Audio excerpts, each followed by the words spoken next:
தமிழ் சினிமாவுடைய முன்னணி நட்சத்திர நடிகரான அஜித்குமார் அவர்களுடைய தாயார் மோகினிமணி வயது இவங்களுக்கு 89 வயது மூப்பு காரணமாக உடல்நல குறைவு காரணமாகவும் சென்னையில காலமாகியிருக்காங்க. இவங்களுடைய இறுதி சடங்குகள் சென்னை பெசன் நகர்ல உள்ள மின் மயானத்துல நேற்று 31/2026 காலை நடைபெற்றது. தன்னுடைய தாயாருடைய இறுதி சடங்குல ஒரு கடமையுள்ள மகனாக கண்ணீருடன் உடலை சுமந்து சென்ற அஜித்குமார் அவர்கள் இறுதி அஞ்சலி செலுத்திய காட்சிகள் பல பேரை நிகழ வச்சது. கடந்த சில ஆண்டுகளாகவே வயது மூப்பு சார்ந்த உடல்நல பிரச்சனைகளால பாதிக்கப்பட்டு சிகிச்சை பெற்று வந்த மோகினிமணி அவர்கள் ஞாயிற்றுக்கிழமை அதிகாலை சென்னையில உள்ள அவருடைய இல்லத்துல தூக்கத்திலேயே அமைதியாக உயிரிழந்திருக்காங்க. கடந்த 2023ஆம் ஆண்டு அஜித் சாருடைய தந்தை பி சுப்பிரமணியம் காலமானாரு. தற்போது தாயாரையுமே இழந்து ஏகே அவர்களுடைய குடும்பத்தினர் பெரும் சோகத்துல இருக்காங்க. ஆகையால பாத்தீங்கன்னா ஏகே அவர்களுடைய அம்மாவான மோகினி அவர்களுக்கு பலருமே நேர்ல வந்து அஞ்சலி செலுத்தினாங்க. ஏன் தமிழக முதலமைச்சரான விஜய் அவர்களும் அவருடன் நடிகை த்ரிஷா அவர்களுமே வந்து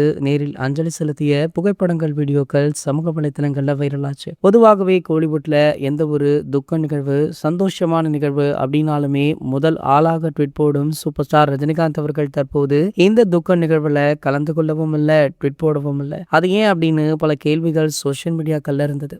தற்போது பாத்தீங்கன்னா சூப்பர் ஸ்டார் ரஜினிகாந்த் அவர்கள் அதற்கு விளக்கம் கொடுத்து மன்னிப்புமே கேட்டிருக்காரு. அதாவது அவரை ரீச் பண்ண முடியாத இடத்துல அவர் இருந்திருக்காரு. தற்போது ஜெயிலர் 2 படத்துடைய இறுதிக்கட்ட படப்பிடிப்பு விறுவிறுப்பா போயிட்டு இருக்கு. ஆகையால அவர் பிஸியாக இருந்ததாக சொல்லப்படுது. மேலுமே இதற்காக ஏகே அவர்களிடம் தொலைபேசி மூலம் தொடர்பு கொண்டு அவருடைய மன்னிப்பையும் ஆழ்ந்த இரங்கலையுமே தெரிவிச்சிருக்காரு. இது போன்ற செய்திகளை பத்தி நீங்க உடனே தெரிஞ்சுக்க நம்மளுடைய சேனலை மறக்காம சப்ஸ்கிரைப் பண்ணிக்கோங்க.